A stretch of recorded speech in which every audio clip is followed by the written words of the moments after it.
নমস্কার বন্ধুরা, চলে আসলাম আরেকটি নতুন ভিডিও নিয়ে। তো আজকের ভিডিওতে আমরা জানবো কী করে হ্যামস্টার কম্পিউটার ডেলি সিপার কোডটি ক্র্যাক করে 1 মিলিয়ন টোকেন ফ্রিতে আর্ন করবো। তো 1 মিলিয়ন টোকেন ফ্রিতে আর্ন করার জন্য আমাদের প্রথমে চলে আসতে হবে ডেলি সিপারে চলে আসার পর আজকের প্রথম কোডটা হচ্ছে এনের জন্য লং টেপ, শর্ট টেপ।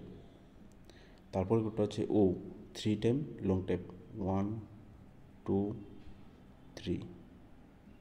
তারপরে কোডটা হচ্ছে এনের জন্য লং টেপ, শর্ট টেপ। তারপরে কোডটা হচ্ছে long tape, short tape, long tape, short tape. তারপরে কোডটা হচ্ছে সিঙ্গেল শর্ট টেপ।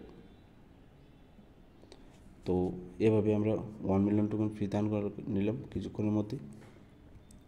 তো যদি ভিডিওটা ভালো লেগে থাকে তাহলে ভিডিওটি একটি লাইক করে দিও, আর কমেন্ট বক্সে কমেন্ট করে দিও, আর চ্যানেলটি সাবস্ক্রাইব করে বেল আইকনটি প্রেস করে দিও। তো আজকের ভিডিওটা এতটুকুই, মিলছি নেক্সট ভিডিওতে। Thank you.